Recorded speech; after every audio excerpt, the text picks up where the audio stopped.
এক গ্রামে এক বৃদ্ধা বাস করত।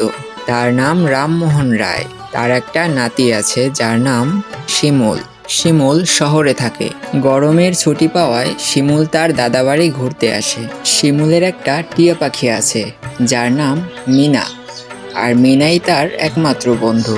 একদিন বিকালে শিমুল তার দাদুকে বলে, দাদু, আমি ঘুরতে যাই। আচ্ছা যাও দাদু ভাই, সন্ধ্যা হওয়ার আগে ফিরে আসো কিন্তু। কি হলো, ডাকছো কেন? আমি খেলছিলাম, শুধু শুধু খেলার মধ্যে ডিস্টার্ব। আরে পাগল, দাদুর কাছে বলছি আমরা এখন ঘুরতে যাব। তুই কি যাবি আমার সাথে? যাবো, আমি ঘুরতে যাব। আচ্ছা চল তাইলে।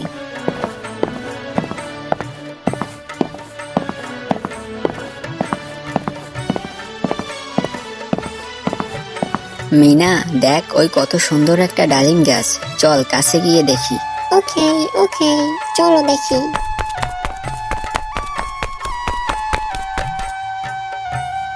এভাবে বাগানে ঘুরতে ঘুরতে শিমুল ও তার বন্ধু মিনা বাগানের এক সাইডে চলে যায়।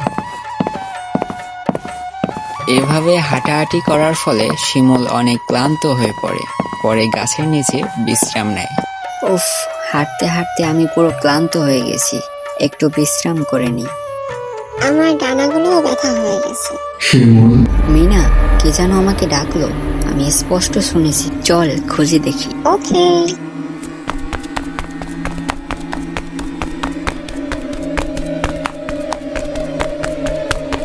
তোমরা ওদিকে কই যাচ্ছ?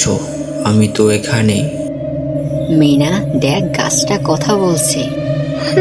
আমিও তো সেটাই দেখতাছি। কে তুমি? আমাকে চেনো কিভাবে?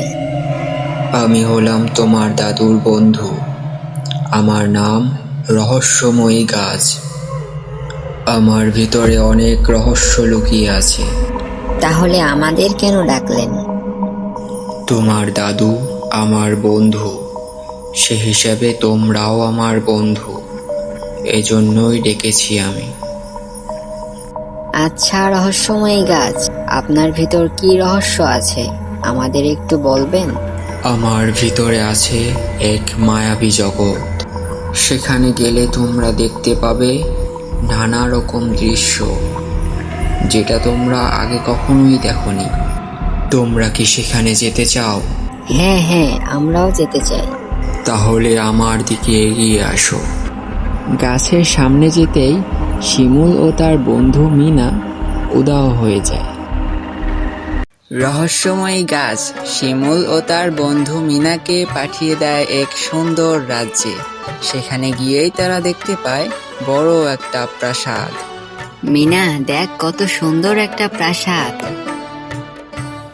খুব সুন্দর। মিনা, চল ভিতরে যাই। ওকে, চলো যাই। এভাবে শিমুল ও তার বন্ধু মিনা চলে যায় এ রাজ্যের রাজার কাছে।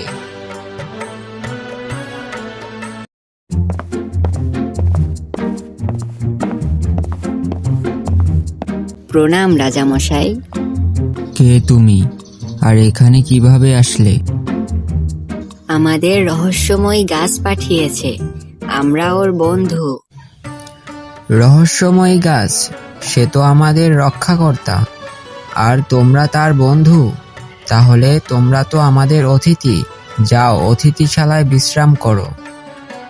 ক্ষমা করবেন মহারাজ, আমাদের যেতে হবে, বাড়ি দাদু একা আছে। আচ্ছা, তবে তাই হোক। আমি তোমাকে একটা উপহার দিতে চাই, দাঁড়াও।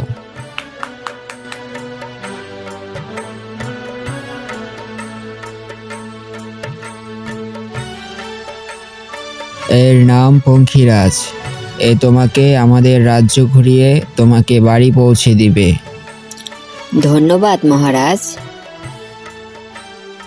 রাজার কাছ থেকে বিদায় নিয়ে শিমুল ও তার বন্ধু মিনা পঙ্খিরাজের পিঠে চড়ে বেরিয়ে পড়ে রাজ্য ভ্রমণে।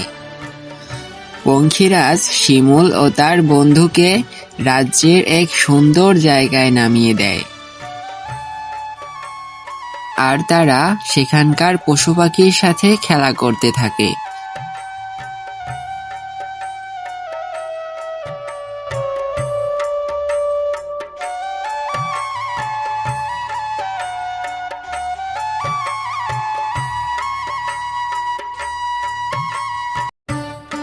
কিছুক্ষণ পর পঙ্খিরাজ শিমুল ও তার বন্ধু মিনাকে নামিয়ে দিয়ে আসে সেই রহস্যময় গাছের কাছে।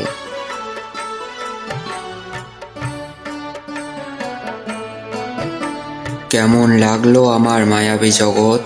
খুব সুন্দর, খুব ভালো লেগেছে। ধন্যবাদ রহস্যময়ী গাছ। আমরা এখন আসি, নয়তো দাদু চিন্তা করবে। আচ্ছা যাও, সাবধানে যেও। শিমুল ও তার বন্ধু মিনা রহস্যময়ী গাছের কাছ থেকে বিদায় নিয়ে রওনা দেয় বাড়ির দিকে।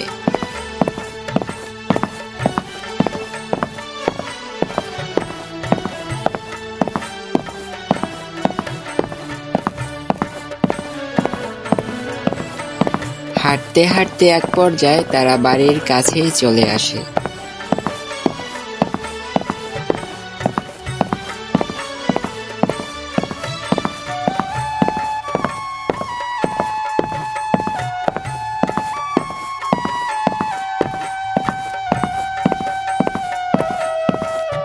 এতক্ষণ কোথায় ছিলা দাদু ভাই?